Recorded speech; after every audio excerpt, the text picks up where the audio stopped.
for quite some time have had these thoughts in my mind, and I want you to put your mind into a scenario whereby you had to wait in a reception. Whether you went to see a doctor, you went to see a friend in office, you went for a job interview, you went to see someone, but you had to wait in the reception. The reception scenario, it's always structured in a manner that there is a TV running or there is magazines you can peruse through as you wait. And the purpose of the magazines or the TV is to distract you as the time moves. Now, I want you to put your mind into a scenario whereby you are to wait for a job, you are to pray for a scholarship, you are to pray for financial breakthrough, you are to pray for a spouse, you are to pray for fruit of the womb, you had to pray for a sibling hooked into drugs, you had to pray for a child who has distanced themselves, you had to pray for family togetherness, family oneness. There is a period we can all relate to. I had to go through this moment praying for the Lord to open doors. I had to go through this period of time to heal. I had to go through this period of time for God to answer me. That is what I want us to talk about today, being in the waiting room. What were you waiting for? What were you praying for? What lessons did you learn during that period? And that is something we can all relate to. Today is just a reminder episode of being in the waiting room. Being in the waiting room, I can describe this season as a season you have to go through a lot of contention. You have to go through a lot of judgment. There is a lot of stagnation. It is a period where the devil can get hold on you for a very long time. It is a period you can go through very difficult and traumatizing situations. So being in the waiting room, you can also easily give up. You can give up easily even before you see what you are praying for. Today's episode is just to remind you that being in the waiting room, it is your appointment time with the Lord. And that appointment time doesn't mean that things are not working out. It doesn't mean that the Lord is not on your side. In most of the cases, the reason why we've gone through so many confusion, it is because we don't seek the Lord. And this is something I've learned. And over the years, I had my own experiences, and that is why I felt I needed to share this today. I know there are periods in our lives we had to go through the period of waiting. We had to wait. We had to pray a lot for the Lord to give us wisdom or to open doors or to make breakthroughs in our lives. And looking into the Bible, I want to look at the story of Abraham and Sarah. And Abraham and Sarah were blessed with a child of promise, and that child was Isaac. But before they received Isaac, Sarah had an idea in her mind, and she convinced Abraham to say a child with Hagar. At some point in her life, she could not accommodate Hagar in her life. And looking at this as a metaphor, I want to call the scenarios and the situation we go through during the period of waiting as Ishmael. When we bring Ishmaels into our lives, we give birth to contention, we give birth to stagnation, we give birth to disappointment, we give birth to a lot of pain, a lot of disorganization in our lives.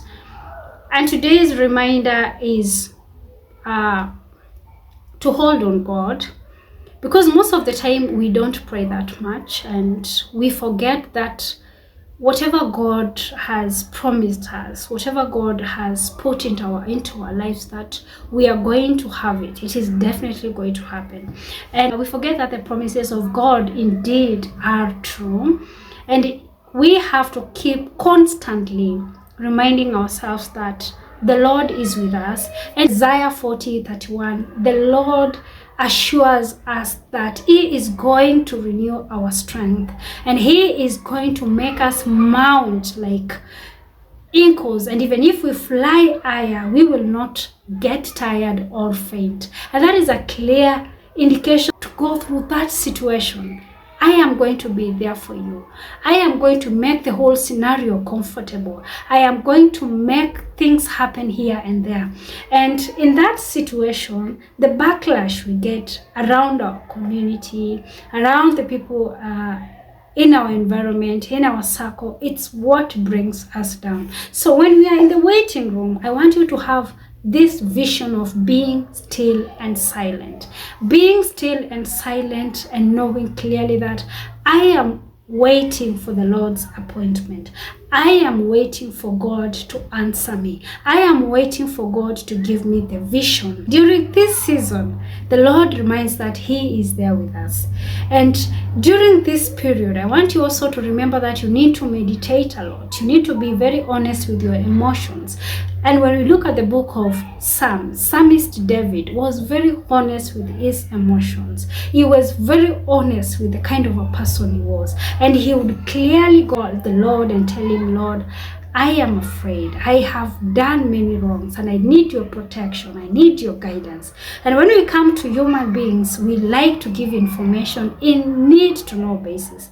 But when it comes to God, we need to be very honest with what we are telling God, because He can see even before we communicate to Him. Before we go to that place we call holy to kneel and pray to Him, He can already see what we have in our hearts. During this season, we need to serve others. Serving others will give us a lot of joy. It will make the whole period to have a light weight. It will make this period to be easy, because serving others gives us a lot of joy. It can be giving. It can be a word of encouragement. It can be just being honest and having that genuine interest around your friends without jealousy, without feeling they are ahead of me, they are doing better than me. You have to have yourself clean from the within, and to have that piece of giving from your heart, to be genuine with your friends, to wish them the best, to clap for them when they win. Again, during this season, you need to learn to pray a lot. But one thing I've come to realize, when you are on the valley, that is the time you need God the most. That is the time you need to call Him more. You know, when you're going through a rough patch, your spirits are down and you don't see any positive situation around you. So most of the time you tend to give up, you tend to lose hope, and you feel like, I cannot do this. I cannot even pray. Pray when you feel you cannot even do. That is the time the Lord comes and gives you a vision and gives you a clear answer to what you want. Again, during this period, you need to think of gratitude. Gratitude is being a person who can see good things, a person who is grateful, a person who can appreciate what the Lord has done into your life before.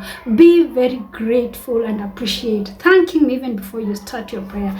Lord, I thank you for what you've done for me. I thank you for blessing me in this situation, and I thank you for all the love and joy you've shown me in the midst of my chaos.